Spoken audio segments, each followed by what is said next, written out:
properties of the colloids.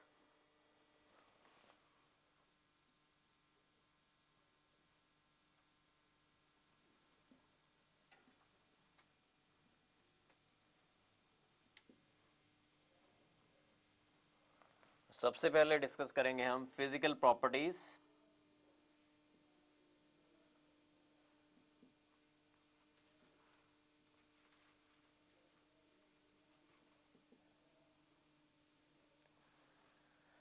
तो physical properties में सबसे पहले they are heterogeneous.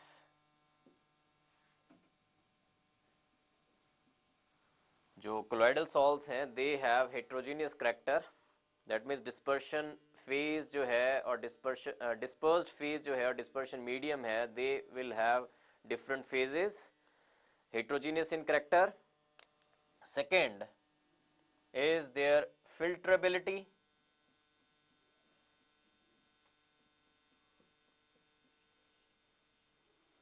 Ordinary filter paper से पास हो जाएंगे कोलॉइडल पार्टिकल्स, लेकिन अल्ट्रा फिल्टर पेपर से पास नहीं होंगे, या फिर एनिमल मेम्ब्रेन और पार्चमेंट मेम्ब्रेन से कोलॉइडल पार्टिकल्स पास नहीं होते। तो फिल्टरेबिलिटी की बात की जाए तो इसमें हमने जस्ट ये हमें पता होना चाहिए कि colloidal particles they do not pass through parchment membrane or animal membrane, but they can pass through ordinary filter papers. Next is their stability.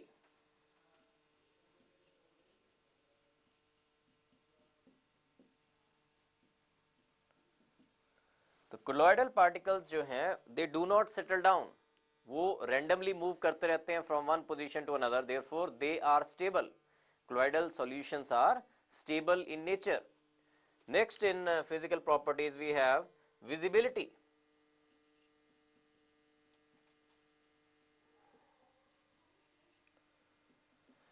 जो colloidal particles हैं उनसे जो लाइट स्कैटर होती है that can be seen with the help of ultra microscope. तो ये चार हमें प्रॉपर्टीज जो हैं फिजिकल प्रॉपर्टीज, इनके बारे में हमें आइडिया होना चाहिए। फर्स्ट हमने डिस्कस किया हेट्रोजीनियस करैक्टर होता है कोलॉइडल सॉल्यूशंस का। सेकंड इज फिल्टरेबिलिटी, कि ये कोलॉइडल पार्टिकल जो हैं ये ऑर्डिनरी फिल्टर पेपर से पास हो जाते हैं, लेकिन अल्ट्रा फिल्टर पेपर से एंड एनिमल मेम्ब्रेन से पास नहीं होते। Next is their stability, colloidal solutions are stable in nature, that means colloidal particles, heavier colloidal particles उसमें से कुछ जो हैं वो सेटल डाउन हो जाते हैं, लेकिन जो कोलॉइडल पार्टिकल्स हैं as a whole they do not settle down, और उनका इधर से एक पॉइंट से दूसरे पॉइंट पे मोशन रैंडम मोशन कंटिन्यूसली होता रहता है। Next is their visibility, colloidal particle जो हैं दे कैन बी सीन, उनमें से जो लाइट स्कैटर होती है that can be seen with the help of ultra microscope. ये फिजिकल प्रॉपर्टीज थी इनकी। Next we will discuss their colligative properties.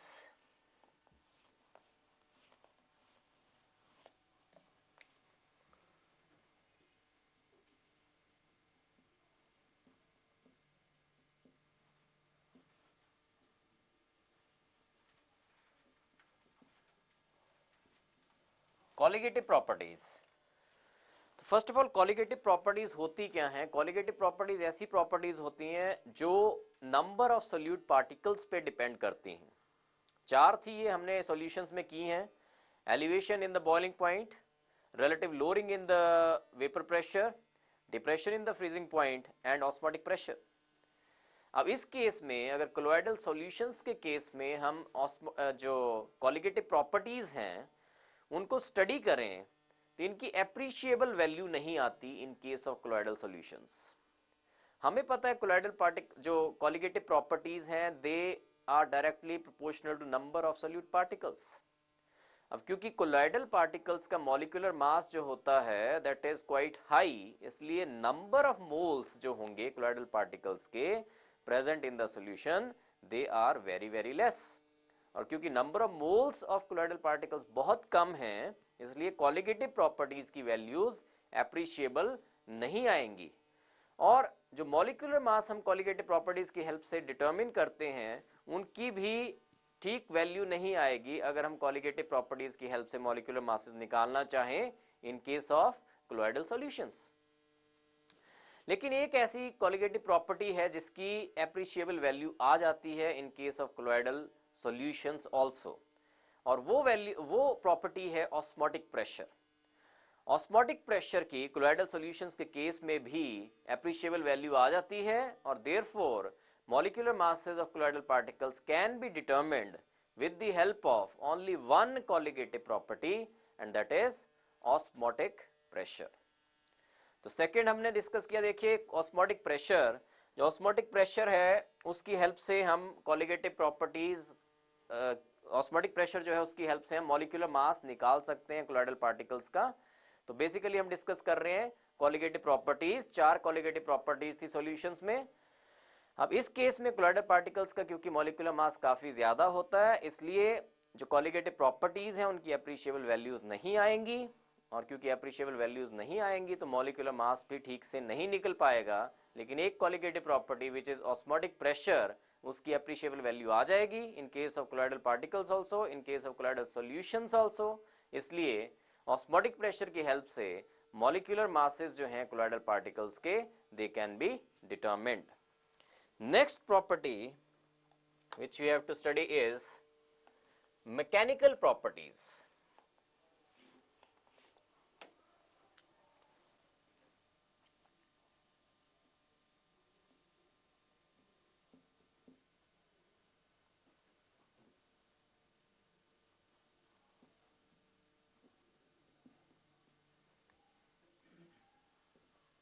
और मैकेनिकल प्रॉपर्टी में we will study Brownian movement।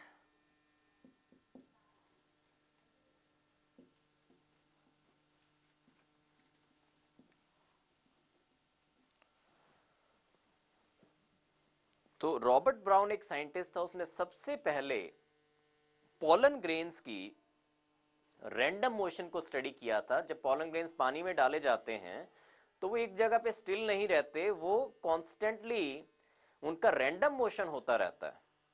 और जो कांस्टेंट रैंडम मोशन है पोलन ग्रेन्स का in water, that is known as Brownian movement और ब्राउनियन मोशन। सिमिलरली जो कोलॉइडल पार्टिकल्स हैं वो भी एक जगह पे स्टिल नहीं होते हैं in the dispersion medium. In case of colloidal solutions जो कोलॉइडल पार्टिकल्स हैं वो कॉन्स्टेंटली रैंडमली मूव करते रहते हैं from one place to another. और ये जो कांस्टेंट रैंडम मोशन होता है कोलॉइडल पार्टिकल्स का from one place to another is called Brownian movement. ये हो क्यों रहा है, ब्राउनियन मोशन क्यों हो रहा है? बिकॉज डिस्पर्शन मीडियम के पार्टिकल जो हैं वो कॉन्स्टेंटली स्ट्राइक करते रहेंगे कोलॉइडल पार्टिकल्स के साथ, और देयरफॉर कोलॉइडल पार्टिकल्स एक जगह से दूसरी साइड को, दूसरी जगह से नेक्स्ट प्लेस पे जाते रहेंगे और कांस्टेंट रैंडम मोशन होता रहेगा उनका। और इसी वजह से जो कोलॉइडल सॉल्यूशंस हैं दे आर स्टेबल आल्सो, क्योंकि रैंडम मोशन है कोलॉइडल पार्टिकल्स का, they will not settle down, और उनका कांस्टेंट रैंडम मोशन रहेगा इन द डिस्पर्शन मीडियम। और ग्रेविटी जो है उसकी ग्रेविटी की वजह से वो नीचे को नहीं आएंगे, क्योंकि जो ब्राउनियन मोशन है वो उनको कॉन्स्टेंटली रैंडमली उनका मोशन करवाता रहेगा in the dispersion medium. Next is their optical properties. Next is their optical properties।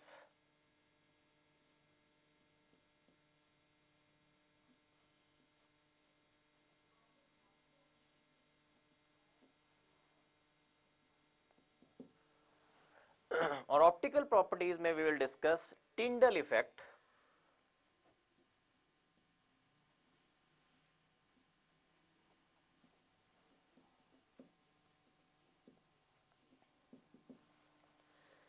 तो इसको समझाने के लिए मैं एक एग्जांपल लूंगा। आपने सिनेमा हॉल्स में देखा होगा कि आपको प्रोजेक्टर से जो लाइट आगे पर्दे पे जाती है, वो लाइट का वो बीम जो है लाइट की वो दिखती है आपको। क्यों दिखती है? एक्चुअल में जो डस्ट पार्टिकल्स हैं सस्पेंडेड इन एयर वो एक कोलॉइडल सॉल है। Dust particles suspended in air वो एक कोलॉइडल सॉल है, और वो डस्ट पार्टिकल जो कोलॉइडल पार्टिकल्स हैं उस पे जब एक कन्वर्जिंग बीम ऑफ लाइट फेंकी जाएगी, और कन्वर्जिंग बीम ऑफ लाइट जब उस पे फेंकी जाएगी तो कोलॉइडल पार्टिकल्स उस लाइट को स्कैटर करेंगे, और जब लाइट स्कैटर होगी that will reach our eyes और हमें वो कन्वर्जिंग बीम ऑफ लाइट दिखेगी। तो ये जो फिनोमिनन है कि colloidal particles converging beam of light को स्कैटर करते हैं या लाइट को स्कैटर करते हैं, this phenomenon is called Tyndall effect. और जब कन्वर्जिंग बीम ऑफ लाइट फेंकी जाती है, जो कोन बनता है, जो पाथ बनता है कन्वर्जिंग बीम ऑफ लाइट का जो हमें दिखता है, that is also known as Tyndall cone. So Tyndall effect क्या है? The phenomenon of scattering of light by the colloidal particles is known as Tyndall effect. True solutions के particle जो है लाइट को स्कैटर नहीं करते, लेकिन कोलॉइडल सॉल्यूशंस के जो कोलॉइडल पार्टिकल्स हैं वो स्कैटर करते हैं लाइट को, और हमें दिखती है वो बीम ऑफ लाइट दिखती है हमें, and this effect is called Tyndall effect. Next properties जो हमने डिस्कस करनी है, they are electrical properties.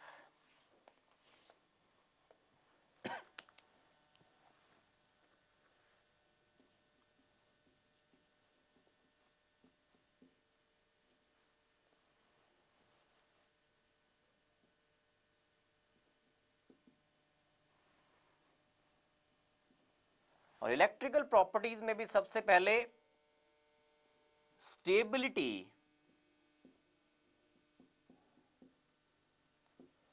Of क्लोइड्स या क्लोइडल सॉल्ट्स।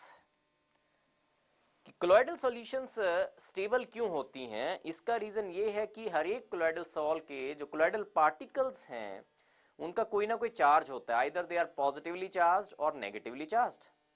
जैसे फेरिक हाइड्रोक्साइड है FeOH thrice, this is positively charged, और AS2S3 जो है दैट इज नेगेटिवली चार्ज्ड। तो FeOH3 का केस लें, FeOH3 इन वाटर या FeOH3 इन डिस्पर्शन मीडियम, तो FeOH3 जो है that will B positively charged, और जो डिस्पर्शन मीडियम होगा that will have opposite charge, dispersion medium का अपोजिट चार्ज होगा।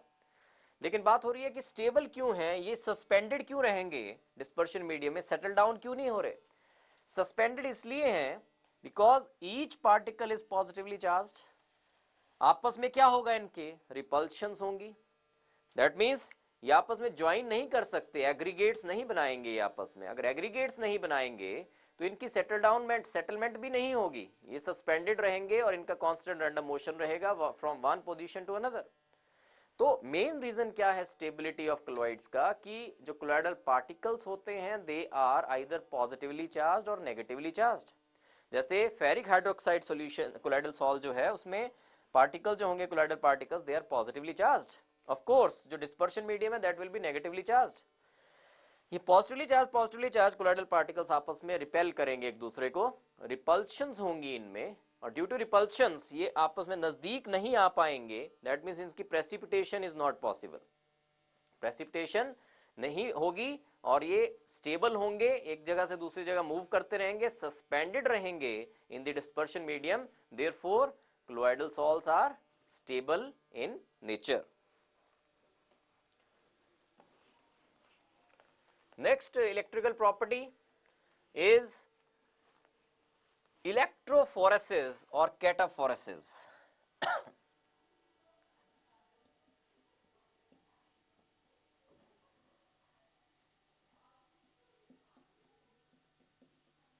Electrophoresis or cataphoresis.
Colloidal sol है, ये कोलॉइडल पार्टिकल्स हैं,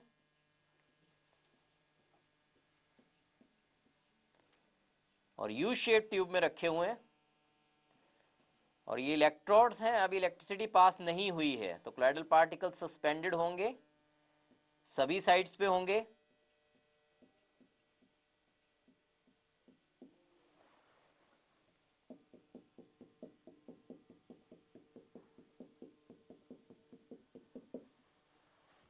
मान लीजिए ये भी कोलॉइडल सॉल है FeOH3 की, कोलॉइडल पार्टिकल्स का क्या चार्ज होगा, पॉजिटिवली चार्ज होंगे।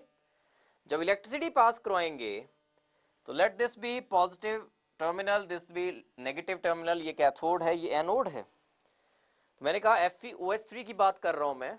FeOH3 के जो कोलॉइडल पार्टिकल्स होंगे they will B positively charged, और जब इलेक्ट्रिसिटी पास करवाएंगे तो पॉजिटिवली चार्ज कोलॉइडल पार्टिकल्स किस साइड को मूव करना शुरू करेंगे, नेगेटिव टर्मिनल की तरफ, कैथोड की तरफ मूव कर जाएंगे, और यहां पे जाके उनकी कोगुलेशन हो जाएगी, प्रेसिपिटेशन हो जाएगी।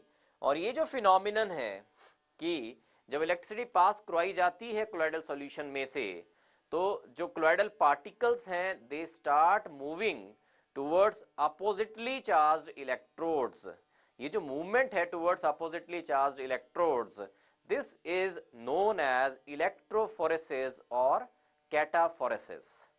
सो व्हाट इज इलेक्ट्रोफोरेसिस, मूवमेंट जो है कोलॉइडल पार्टिकल्स की towards the oppositely charged electrodes, जब उनमें से इलेक्ट्रिसिटी पास करवाई जाती है और अपोजिटली चार्ज्ड इलेक्ट्रोड्स पे जाके प्रेसिपिटेशन हो जाना या कोगुलेशन हो जाना, या फ्लॉक्यूलेशन कहते हैं उसे, फ्लॉक्यूलेशन हो जाना, बट फ्लॉक्यूलेशन वर्ड एक्चुअल में यूज किया जाता है इलेक्ट्रोलाइट जब डाला जाता है, let it be precipitation only, कि अपोजिटली चार्ज्ड इलेक्ट्रोड्स पे जो जा रहे हैं कोलॉइडल पार्टिकल जब इलेक्ट्रिसिटी पास कर रहे हैं, दैट इज कॉल्ड कैटाफोरेसिस और इलेक्ट्रोफोरेसिस।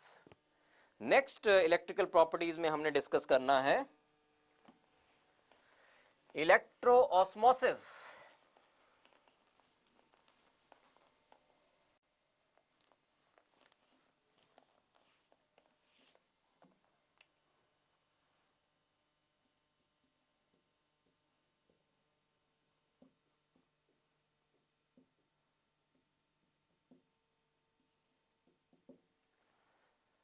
फर्स्ट ऑफ ऑल हमें पता होना चाहिए ऑस्मोसिस क्या होता है। जब ऑस्मोसिस हमने सॉल्यूशंस में स्टडी किया था तो ऑस्मोसिस आपको बताया गया था कि ऑस्मोसिस होता है movement of the solvent from lower solute concentration to higher solute concentration through the semi permeable membrane. तो सॉल्वेंट की मूवमेंट हो अगर from lower solute concentration to higher solute concentration, उसे कहा जाता है ऑस्मोसिस। बट यहां पे कोलॉइडल सॉल्यूशंस के केस में हम इलेक्ट्रो ऑस्मोसिस डिस्कस करेंगे। उसके लिए पहले मैं एक डायग्राम बना रहा हूं।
In this inner compartment we have colloidal sol,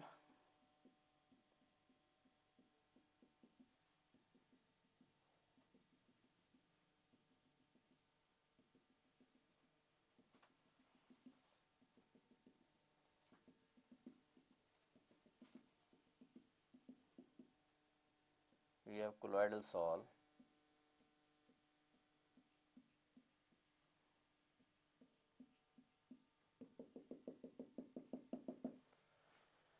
और बाहर वाले कंपार्टमेंट में we have water H2 only,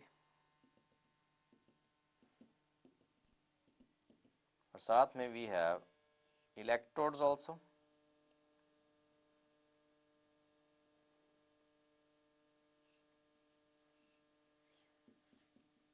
These are electrodes.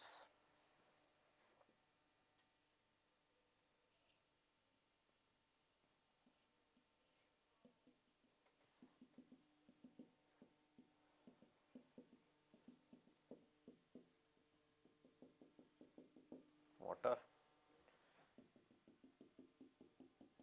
Water. This is water. This is also water. Electrodes, and let it be positively charged, let it be negatively charged. This is negatively charged electrode, यहाँ पे भी है positively charged electrode.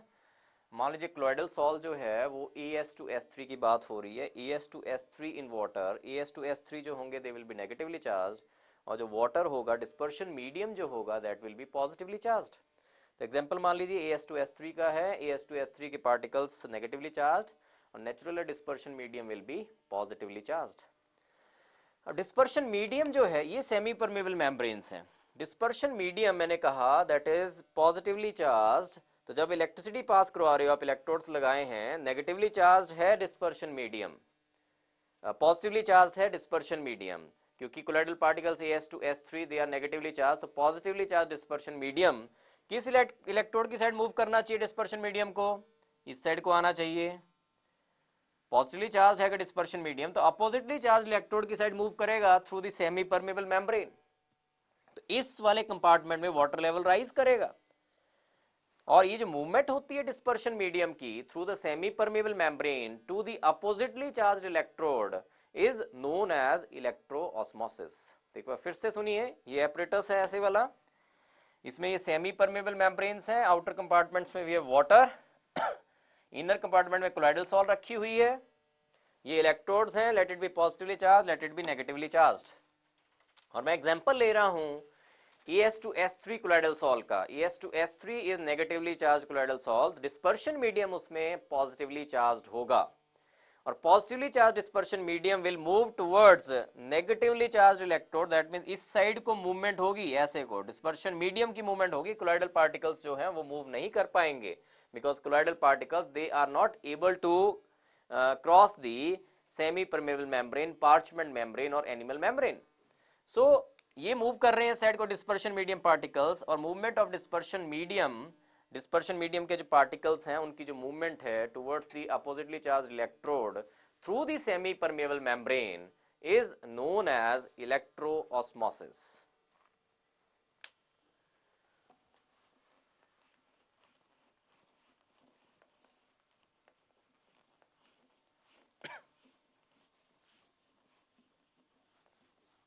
Next electrical properties में हमने discuss करना है what is coagulation और फ्लॉक्यूलेशन।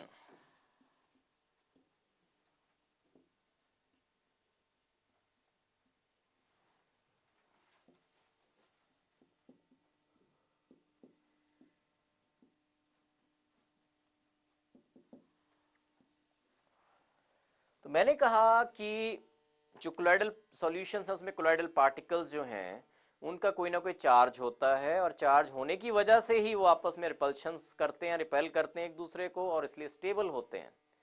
अब कोलाइडल सॉल में अगर स्मॉल अमाउंट ऑफ इलेक्ट्रोलाइट डाल दिया जाए तो उस इलेक्ट्रोलाइट के अपोजिटली चार्ज्ड आयंस को कोलाइडल पार्टिकल्स अपने ऊपर एब्जॉर्ब कर लेते हैं। मान लीजिए FeOH3 की कोलाइडल सॉल है, FeOH3 की कोलाइडल सॉल है, FeOH3 जो कोलाइडल पार्टिकल्स होंगे उनका क्या चार्ज होगा? पॉजिटिवली चार्ज होंगे वो पार्टिकल्स, और मान लीजिए उसमें आपने डाल दिया FeCl3, FeCl3 में से Cl नेगेटिव आयंस को जो अपोजिटली चार्ज्ड हैं, FeOH3 पॉजिटिवली चार्ज्ड, उनके कोलाइडल पार्टिकल्स जो है पॉजिटिवली चार्ज्ड, वो नेगेटिव आयंस को FeCl3 में से नेगेटिव आयंस कौन से हुए? Cl नेगेटिव आयंस को अपने ऊपर एब्जॉर्ब कर लेंगे, और जब Cl नेगेटिव आयंस उसके ऊपर एब्जॉर्ब होंगे, FeOH3 जो पॉजिटिवली चार्ज्ड है वो क्या हो जाएगा? न्यूट्रलाइज हो जाएगा, और जब न्यूट्रलाइज हो जाएंगे तो कोलाइडल पार्टिकल जब आपस में कोलाइड करेंगे तो they will collide with each other, aggregate बना लेंगे, and ultimately they will settle down.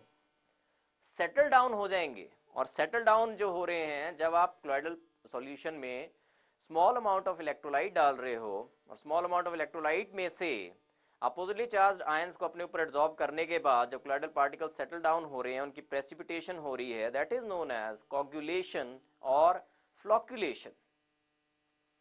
Coagulation और फ्लोक्यूलेशन क्या है? सेटलिंग डाउन हो जाना क्लोइडल पार्टिकल्स का जब स्मॉल अमाउंट ऑफ इलेक्ट्रोलाइट आप डाल दो उस क्लोइडल सॉल्यूशन में।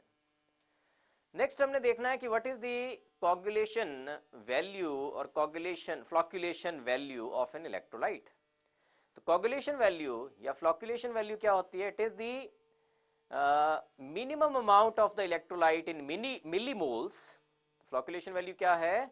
minimum amount of the electrolyte in millimoles that should be added in 1 liter of the colloidal solution so as to bring about the complete coagulation is called the coagulation value or the flocculation value of an electrolyte।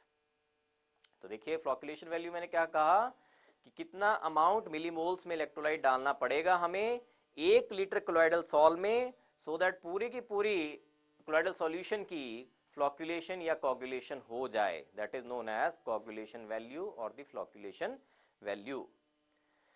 Next are rules which are very important. Coagulation और flocculation के under ही आ रहा है Hardy-Schulze rule. ये rules बताएंगे कि कौन से ions coagulation जल्दी से करवा देंगे या फ्लॉक्यूलेशन जल्दी से करवा देंगे, और दो आयंस अगर आपको दिए हों सेम चार्जेस के तो उनमें कोगुलेशन पावर जो है किसकी ज्यादा है, फ्लॉक्यूलेशन पावर किसकी ज्यादा होगी। तो that can be given by Hardy-Schulze rules.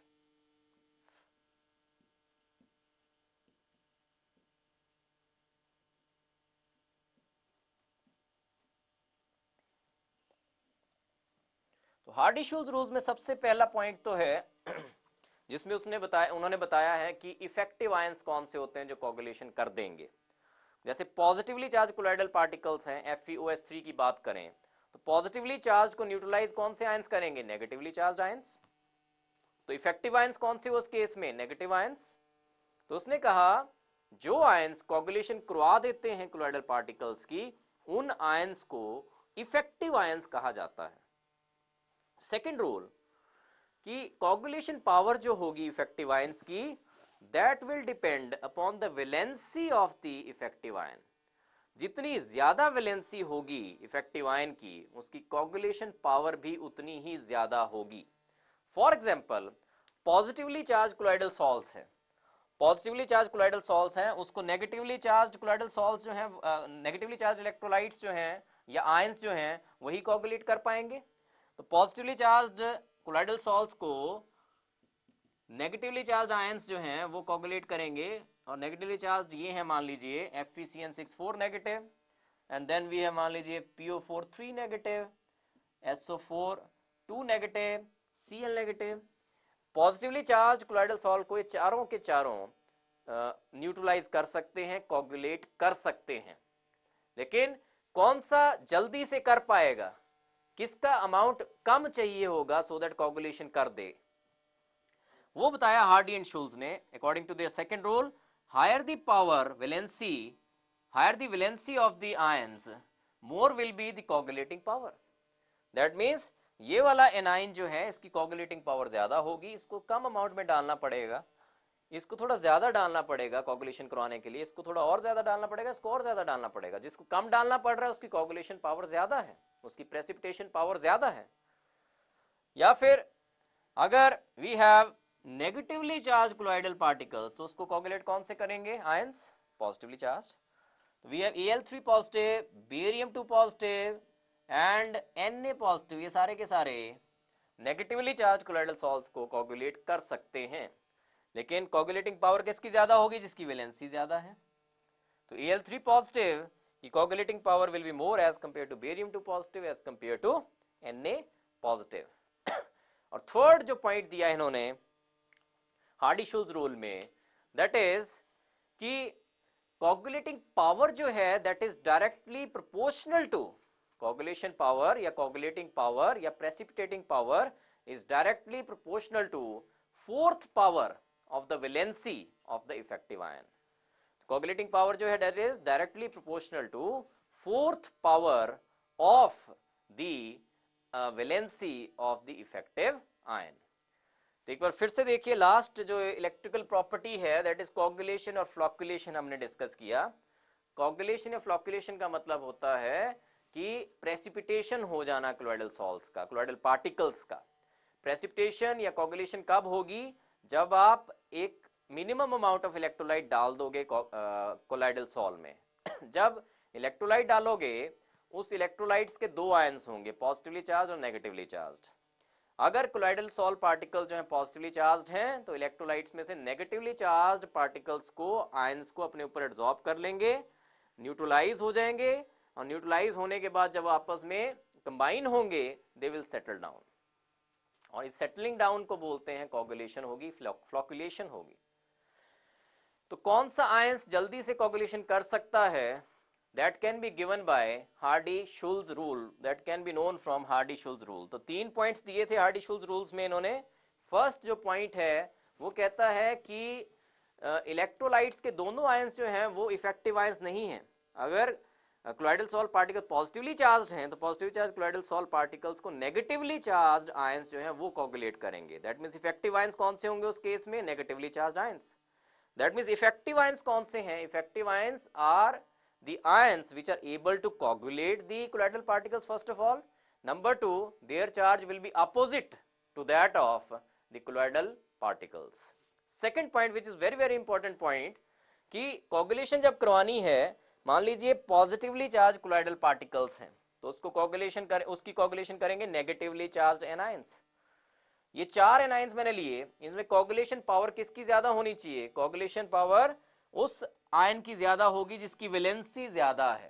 तो इसकी coagulation power will be more as compare to this PO4 negative, as compare to sulphate, as compare to chloride. और अगर नेगेटिवली चार्ज कोलॉइडल पार्टिकल्स हैं उसको कोगुलेट करेंगे positively charged ions. तो coagulation power कैसे vary करेगी? Higher the valency more will be the coagulation power. तो Be2 positive का उससे कम होगा, Na पॉजिटिव का उससे कम होगा. थर्ड पॉइंट इज कि कोगुलेशन पावर जो होती है इफेक्टिव आयन की, that is directly proportional to fourth power the valency of the ion. So these were the properties of colloidal solutions.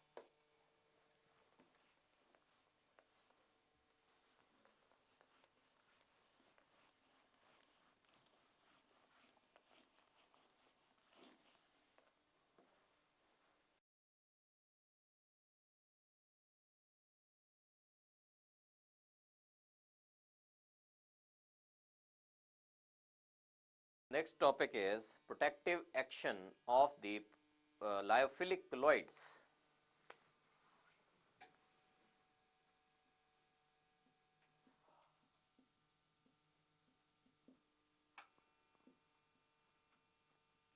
Protective action of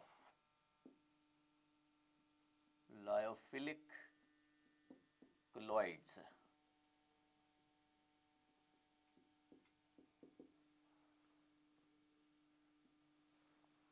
तो लायोफोबिक क्लोराइड्स की मैंने पहले भी बताया आपको, बहुत जल्दी प्रेसिपिटेशन हो जाती है अगर इलेक्ट्रोलाइट्स उसमें डाल दें. लेकिन ये जो लायोफिलिक क्लोराइड्स हैं अगर ये डाल दिए जाएं स्मॉल अमाउंट में इन दी लायोफोबिक क्लोराइड, तो ये लायोफोबिक क्लोराइड्स की प्रेसिपिटेशन होने से बचाते हैं उनको. तो दैट मीन्स ये प्रोटेक्ट करते हैं, लायोफिलिक क्लोराइड्स प्रोटेक्ट करते हैं lyophobic colloids from getting coagulated, उनकी कोगुलेशन होने से बचाते हैं, और इसलिए therefore they are also called protective colloids. अब कितना लायोफिलिक क्लोराइड कितने लायोफोबिक क्लोराइड में डाल के प्रोटेक्शन दे देगा, या फिर आपने लायोफिलिक क्लोराइड्स के डिफरेंट लायोफिलिक क्लोराइड्स की जो प्रोटेक्शन देने की टेंडेंसी है, प्रोटेक्शन देने की पावर है, उसको अगर कंपेयर करना है, that can be compared with the help of a number, gold number given by a scientist known as Zygmundi.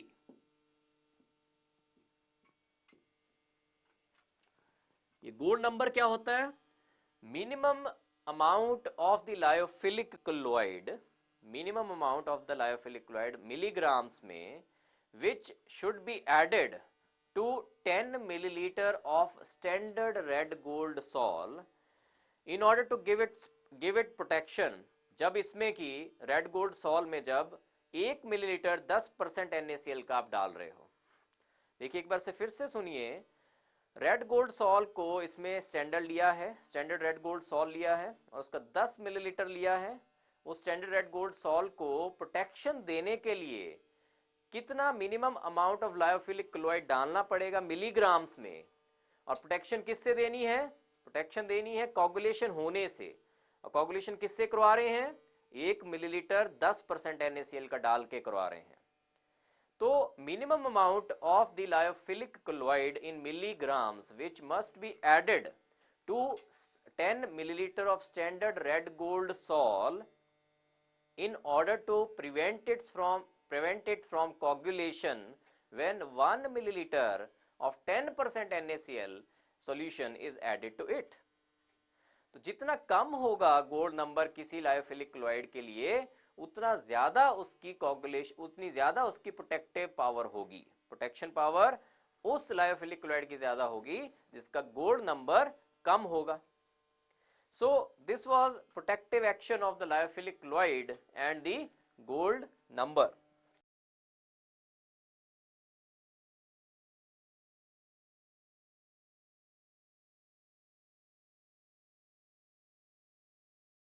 Next we have to discuss emulsions।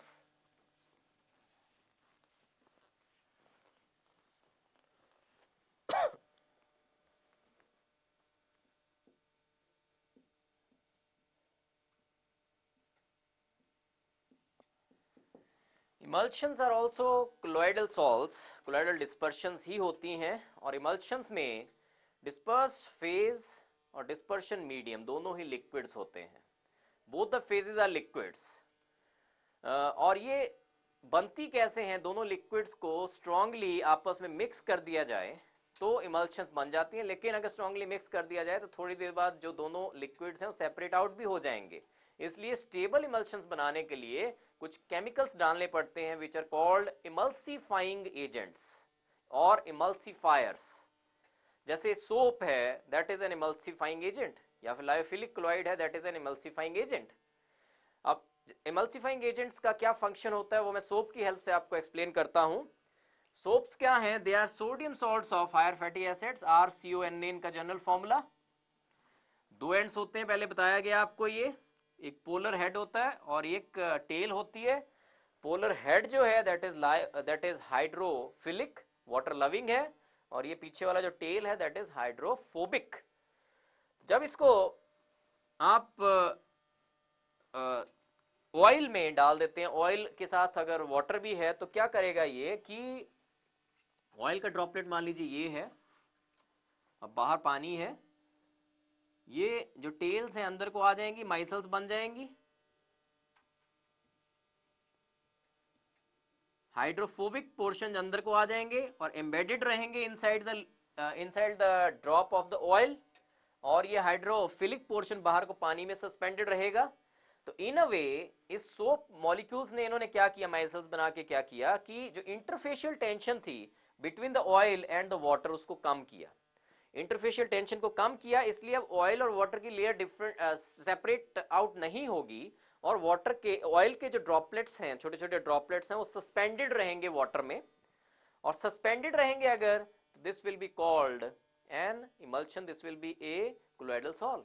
अगर सेपरेट आउट हो जाए तो that will not be colloidal salt, because dispersed phase के जो particles हैं, colloidal particle जो हैं वो सस्पेंडेड रहने चाहिए, उनकी कांस्टेंट रैंडम मोशन होती रहनी चाहिए।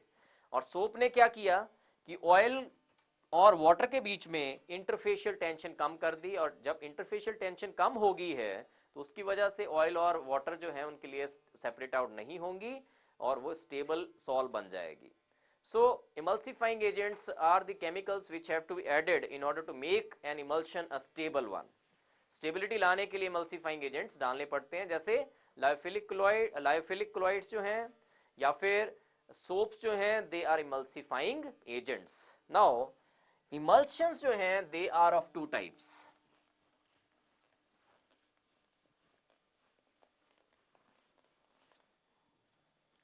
First type is oil in water type.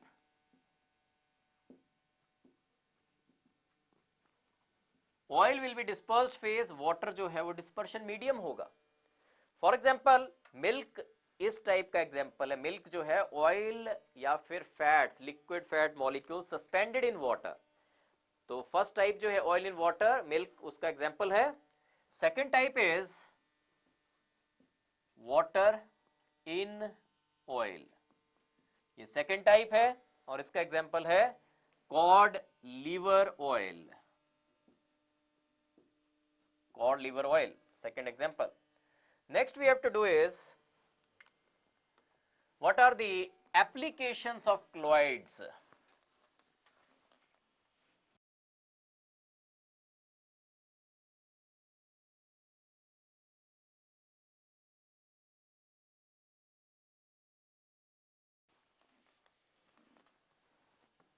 Applications करनी है हमने क्लोइड्स की.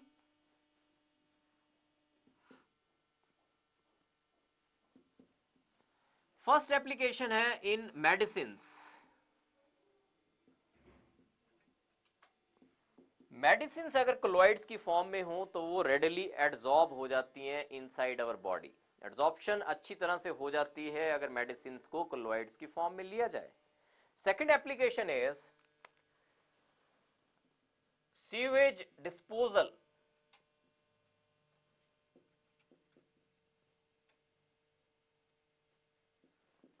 सीवेज क्या है? जो सीवेज है उसमें डर्ट या मड पार्टिकल सस्पेंडेड होते हैं पानी में और एक क्लोइडल सॉल होती है वो, और उसको अगर इलेक्ट्रिकल चार्ज्ड प्लेट्स में से पास करवाया जाए सीवेज को, तो जो डर्ट या मड पार्टिकल सस्पेंडेड हैं पानी में, दे विल बी नेचुरली, अगर क्लोइडल सॉल है they will have certain charge, या पॉजिटिवली चार्ज होंगे या नेगेटिवली चार्ज होंगे. और जब इलेक्ट्रिक प्लेट्स में से उनको पास किया जाएगा तो अपोजिटली चार्ज इलेक्ट्रोड्स की तरफ को चले जाएंगे डर्ट और मड पार्टिकल्स, और वहां पे जाके कोगुलेट हो जाएंगे. जो पानी बचेगा that will B pure water, साफ पानी होगा वो. नेचुरल है, जर्म्स वगैरह तो होंगे, उसको बिल्कुल प्योरीफाई करने के लिए और कई कुछ प्लांट्स में से पास करवाना पड़ेगा.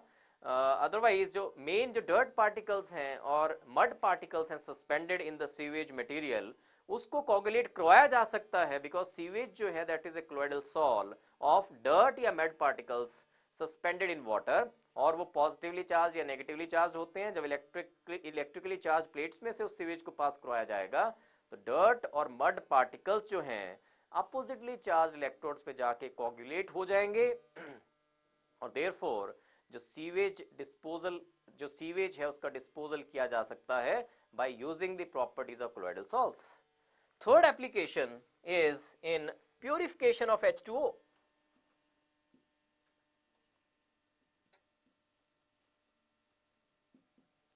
Purification of water. वाटर में जब इंप्योरिटीज होंगी that will make a colloidal sol. Mud particles या dirt particles suspended in water is a colloidal sol. उसमें एलम फिटकरी जो होती है उसको अगर घुमा दें तो एलम से क्या मिलेगा? एलम से मिलेगा Al3 positive. Al3 positive that means alum जो है एक सॉर्ट ऑफ इलेक्ट्रोलाइट है, वहां से पॉजिटिवली चार्ज्ड आयंस मिले. पॉजिटिवली चार्ज जो है आयंस Al3 पॉजिटिव वो क्लोइडल पार्टिकल्स के चार्ज को न्यूट्रलाइज कर देंगे, और देयरफॉर जो डर्ट पार्टिकल्स हैं, मड पार्टिकल्स हैं सस्पेंडेड इन वाटर, वो सेटल डाउन हो जाएंगे. दैट मीन्स पानी को प्योरीफाई किया जा सकता है by using an electrolyte such as an alum. वहां से Al3 पॉजिटिव मिल रहे हैं. Al3 पॉजिटिव जो है क्लोइडल पार्टिकल्स को या डर्ट पार्टिकल्स को या मड पार्टिकल्स को न्यूट्रलाइज कर देंगे, उनकी कोगुलेशन करवा देंगे, and hence we can obtain pure water. Next is in formation of delta.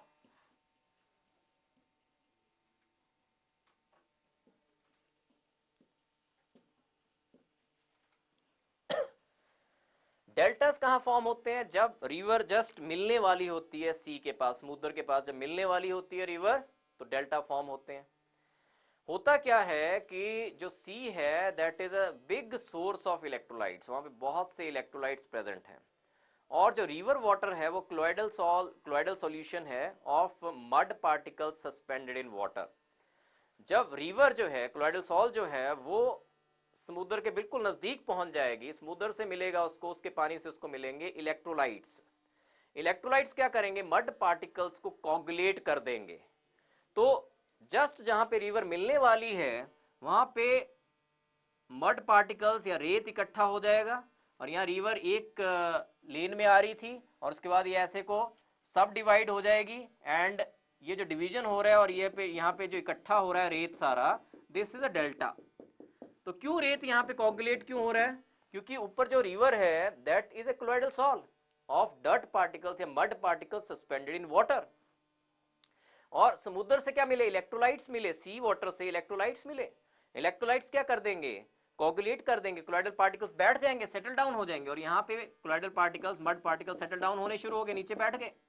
नीचे बैठ गए तो यहाँ पे उसको ऑब्स्ट्रक्शन मिली, जो पानी आ रहा था रिवर को ऑब्स्ट्रक्शन मिली और सब डिवाइड हो गया ऐसे करके। तो देयरफॉर एस्चुरीज और डेल्टाज विल बी फॉर्म्ड, और ये सारा it is due to colloidal nature जो है रिवर वाटर का, इस उसी वजह से डेल्टा फॉर्म हो रहे हैं। Next is smoke precipitator. Industries में स्मोक प्रेसिपिटेटर्स यूज किए जाते हैं सो दैट जो यूज्ड एयर आए बाहर, धुआं जो निकले, that should be carbon free, that should be pollution free. जो धुआं निकल रहा है इंडस्ट्रीज में से उसमें that is also a colloidal sol, उसमें कार्बन पार्टिकल सस्पेंडेड होते हैं इन वार्म एयर। और क्लोइडल पार्टिकल जो हैं उसको या स्मोक को पास किया जाता है क्वार्टरल प्रेसिपिटेटर से। क्वार्टरल प्रेसिपिटेटर जो होगा उसमें इलेक्ट्रोड्स होंगे, हाईली चार्ज्ड इलेक्ट्रोड्स होंगे। हाईली चार्ज्ड इलेक्ट्रोड्स क्या करेंगे, जब उसके साथ क्लोइडल पार्टिकल जो है स्मोक में कार्बन पार्टिकल जो है सस्पेंडेड इन वार्म एयर, उन कार्बन पार्टिकल्स को क्वार्टरल प्रेसिपिटेटर के इलेक्ट्रोड्स क्या कर देंगे, कोगुलेट कर देंगे, क्योंकि अपोजिटली चार्ज्ड होंगे। जो इलेक्ट्रोड्स होंगे they will be oppositely charge. अगर carbon particles are positively charge तो क्वार्टरल प्रेसिपिटेटर का जो इलेक्ट्रोड्स होंगे they will be negatively charge, और एक दूसरे को क्या कर देंगे, ये वहां पे जाके जब लगेगा जाके वहां पे ये कोगुलेट हो जाएगा, प्रेसिपिटेट डाउन हो जाएगा। जो वार्म एयर निकलेगी बाहर को that will B pollution free, because उसमें कार्बन पार्टिकल्स अब सस्पेंडेड नहीं है। सो क्वार्टरल प्रेसिपिटेटर, स्मोक प्रेसिपिटेटर्स को इंडस्ट्रीज में यूज किया जाता है सो दैट जो पॉल्यूशन है उसको रोका जा सके। Next is artificial rain.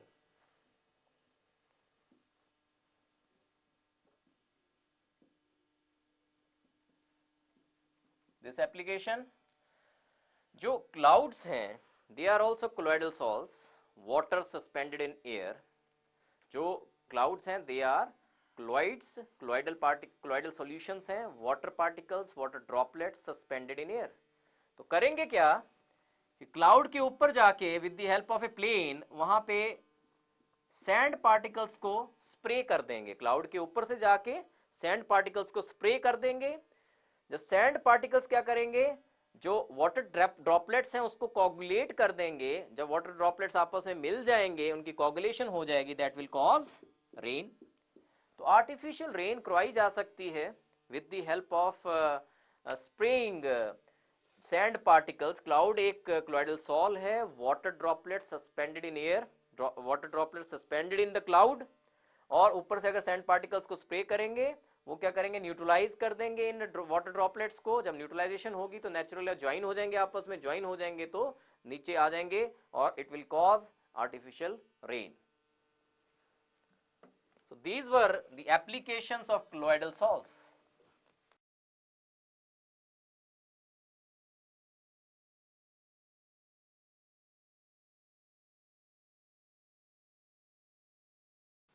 Next topic जो हमने करना है दैट इज जेल्स।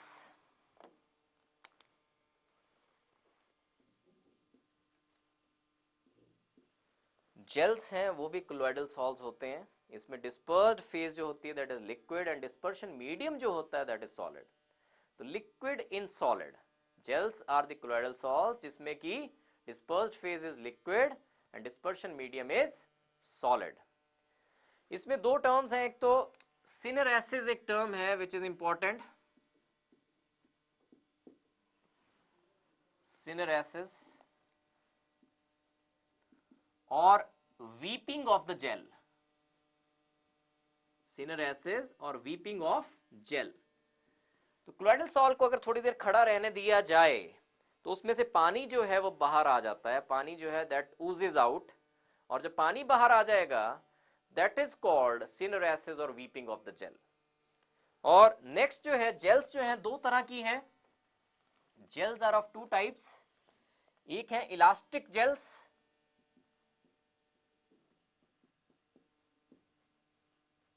और second we have non elastic gels.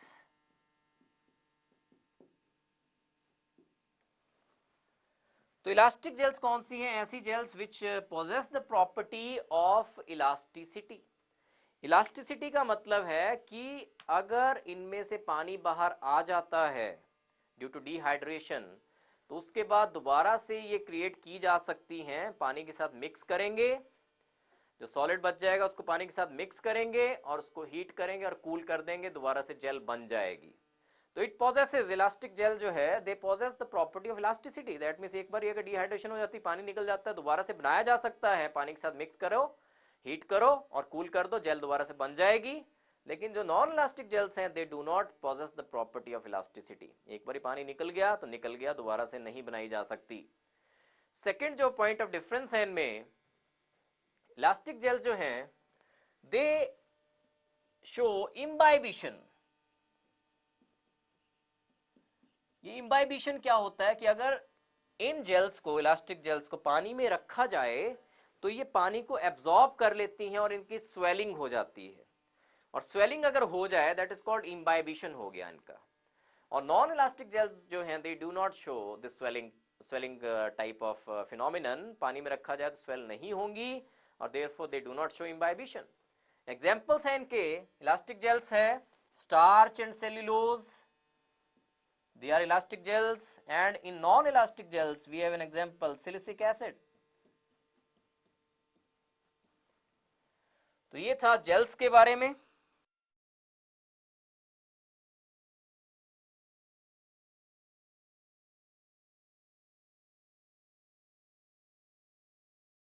Next topic in surface chemistry is catalysis.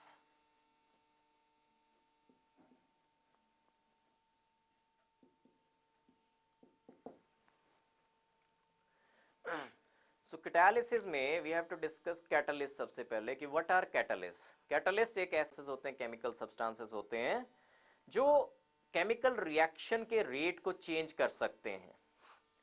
ये स्पीड अप भी कर सकते हैं, स्लो डाउन भी कर सकते हैं। जो स्पीड अप करते हैं they are known as positive catalyst, और जो स्लो डाउन करते हैं they are known as negative catalyst. तो कैटलिस्ट जो है ये स्पीड अप कैसे करते हैं रेट ऑफ द रिएक्शन? ये स्पीड अप इसलिए करते हैं बिकॉज ये जो एक्टिवेशन एनर्जी है उसको कम कर देते हैं, जो केमिकल रिएक्शन की एक्टिवेशन एनर्जी है उसको कम कर देंगे। जैसे ऐसे रिएक्शन हो रहा है, यहां को we have energy on the Y axis और on the X axis we have reaction coordinate और प्रोग्रेस ऑफ द रिएक्शन। ऐसे करके रिएक्शन हो रहा है तो इतनी एक्टिवेशन, यहां पे इतनी एक्टिवेशन एनर्जी है, और कैटलिस्ट क्या कर देगा, ऐसे करके it will lower down the activation energy. Catalyst की प्रेजेंस में डॉटेड है और वैसे in the absence of catalyst ये वाला रिएक्शन हो रहा है, तो catalyst will speed up the rate of the reaction by decreasing the activation energy. दो तरह के कैटलिस्ट हैं। फर्स्ट इज होमोजीनियस कैटालिसिस और homogeneous catalyst.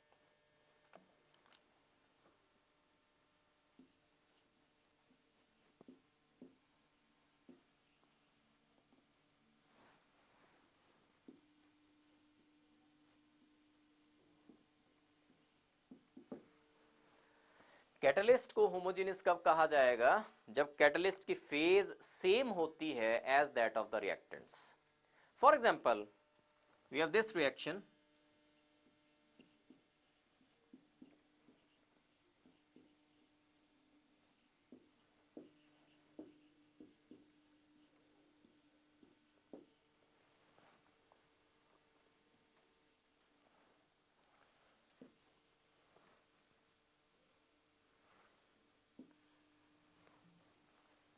Sulphurs, 2 sulphurs, 6 oxygens, 6 oxygens. So ये जो रिएक्शन है oxidation of SO2 to SO3 in the presence of NO gas, ये एक होमोजेनियस कैटालिसिस का एग्जांपल है, बिकॉज इसमें रिएक्टेंट्स जो हैं दे आर बोथ गैसियस, जो कैटलिस्ट है that is also gaseous. Homogeneous catalyst क्या हुए? ऐसे कैटलिस्ट जिनका सेम फेज हो as that of the reactants. और इसका जो मैकेनिज्म है होमोजेनियस कैटालिसिस का, अगर थोड़ा सा मैकेनिज्म देखें कि कैसे होता है, जो कैटलिस्ट है वो इंटरमीडिएट फॉर्म कर देता है, कैटलिस्ट जो है वो इंटरमीडिएट फॉर्म कर देता है bye reacting with one of the reactants और बोथ ऑफ द रिएक्टेंट्स। एक रिएक्टेंट के साथ रिएक्ट कर जाएगा या दोनों रिएक्टेंट्स के साथ रिएक्ट कर जाएगा और एक इंटरमीडिएट फॉर्म कर देगा। जो इंटरमीडिएट बनेगा वो दूसरे रिएक्टेंट के साथ रिएक्ट कर जाएगा या वैसे ही वो डिकम्पोज होके प्रोडक्ट बना देगा। जैसे यहाँ पे NO जो है वो O2 के साथ कंबाइन होके NO2 गैस बनाएगा, इंटरमीडिएट बन गया, और इंटरमीडिएट जो बना NO2 गैस वो SO2 के साथ कंबाइन होके SO3 बना देगा और अपने आप वैसा का वैसा बाहर आ जाएगा NO gas. So homogeneous catalysis में मैंने कहा जो कैटलिस्ट है that combines with one of the reactants या both of the reactants to form the intermediate. जैसे यहाँ पे NO जो है O2 के साथ कंबाइन होके NO2 गैस बना रहा है, इंटरमीडिएट बन गया, NO2 गैस जो है वो दूसरे रिएक्टेंट के साथ रिएक्ट हो गया और प्रोडक्ट बना दिया और अपने आप वैसा का वैसा बाहर आ गया। So this was homogeneous catalysis. Next is heterogeneous catalysis or heterogeneous catalyst.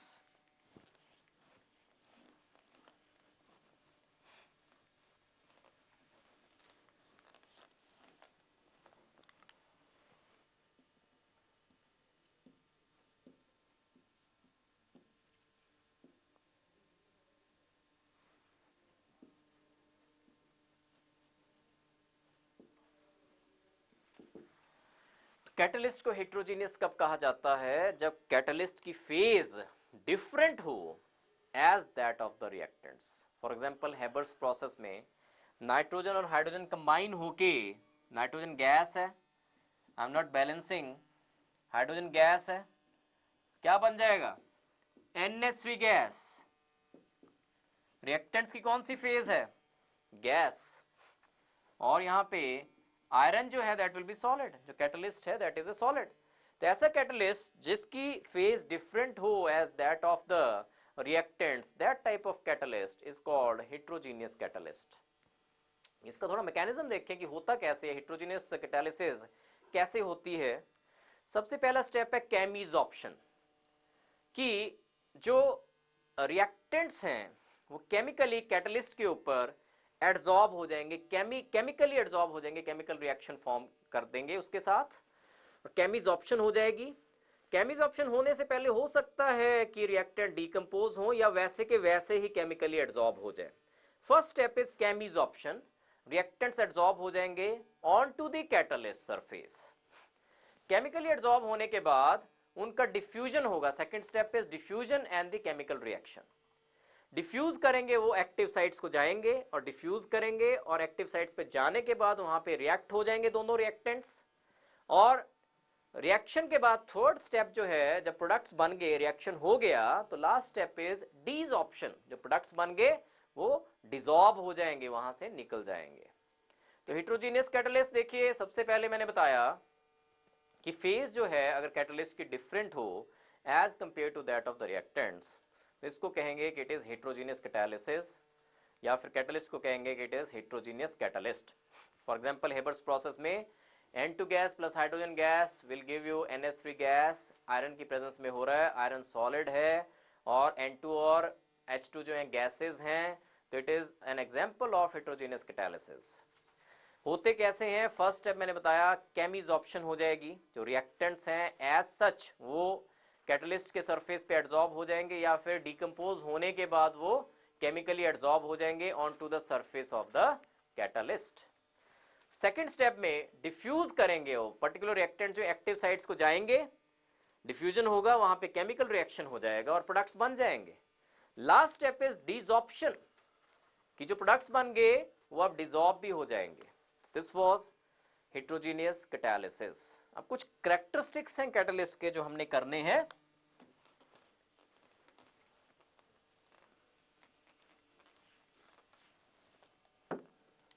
Characteristics हैं कैटलिस्ट के।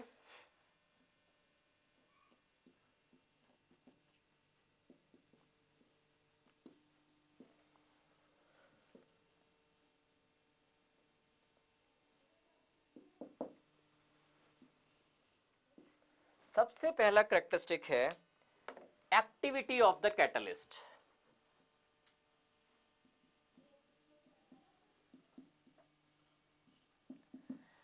एक्टिविटी का मतलब है जो कैटलिस्ट की कैपेसिटी है to increase the rate of the reaction. 10 raise to power 10 times कर सकता है कैटलिस्ट जो है, that can increase the rate of the reaction by 10 raise to power 10 times also. So जो कैपेसिटी है किसी कैटलिस्ट की रेट ऑफ द रिएक्शन को इंक्रीज करने की, इसको कहते हैं this is activity of the catalyst. Second जो कैरेक्टरिस्टिक है that is selectivity.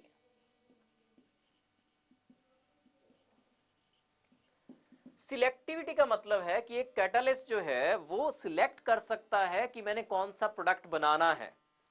For example we have ethyne, इसकी हाइड्रोजनेशन कर दी जाए प्लेटिनम की प्रेजेंस में, H2 डाला, प्लेटिनम की प्रेजेंस में डाला, क्या बनेगा? There will be formation of ethane. ये जो है हाइड्रोजन ऐड हो जाएगी, there will be formation of ethane in this case.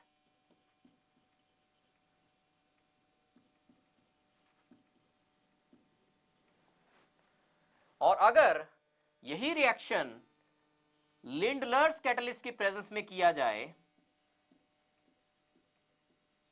Lindlar's catalyst की प्रेजेंस में किया जाए, और लिंडलर्स कैटलिस्ट क्या होता है? Palladium supported over barium sulphate, palladium supported over barium sulphate, और उसकी पॉइजनिंग की होती है विद सल्फर और क्यूनोलिन। अगर यही रिएक्शन में कह रहा हूं हाइड्रोजनेशन करवाई जाए लिंडलर्स कैटलिस्ट की प्रेजेंस में, तो वी विल ऑब्टेन एल्कीन।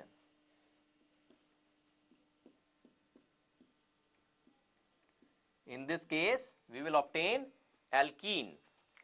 तो सेकेंड जो मैंने कहा सिलेक्टिविटी जो है, सिलेक्टिविटी का मतलब है कि एक कैटलिस्ट जैसे प्लैटिनम जो है यहां पे, ये सिलेक्ट करेगा कि मैंने एल्केन बनाना है। लिंडलर्स कैटलिस्ट की प्रेजेंस में हाइड्रोजनेशन कर रहे हैं तो ये सिलेक्ट करेगा कि मैंने एल्कीन बनानी है। ये जो प्रॉपर्टी है किसी कैटलिस्ट की to form a particular product only, this is known as selectivity of a catalyst. For example ethyne, hydrogenation in the presence of platinum leads to formation of ethane, or ethine in the presence of Lindlar's catalyst forms ethene. This is called selectivity of the catalyst. Last जो इसमें है catalyst की characteristics में, that is specificity.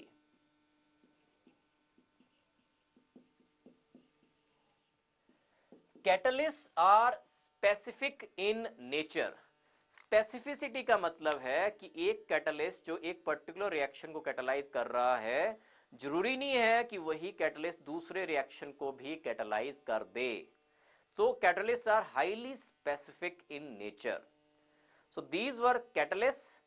इसी में एक special type of shape selective catalyst discuss करना है, that shape selective catalyst are called zeolites. तो इसके बारे में आपको आइडिया होना चाहिए शेप सिलेक्टिव कैटलिस्ट के बारे में, क्योंकि पेट्रोकेमिकल इंडस्ट्रीज में जियोलाइट्स का बहुत ज्यादा यूज है। पेट्रोलियम इंडस्ट्री में जियोलाइट्स जो है शेप सिलेक्टिव कैटलिस्ट होते हैं। ये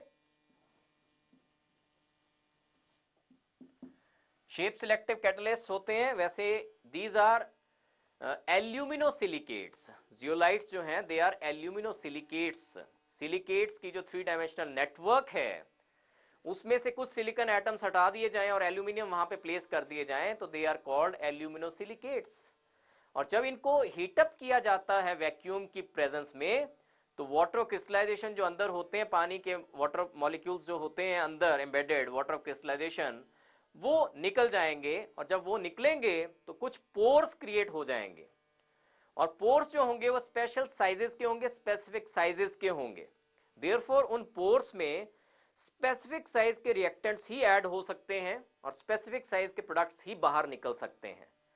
तो क्योंकि ये मॉलिक्यूल्स को एक तरह से सिलेक्ट कर रहे हैं कि कौन सा मॉलिक्यूल जाना चाहिए अंदर, कौन सा नहीं जा सकता, जो बड़ा होगा उस पोर में एंट्री नहीं कर पाएगा, दैट मीन्स वो वाला रिएक्शन हो ही नहीं पाएगा।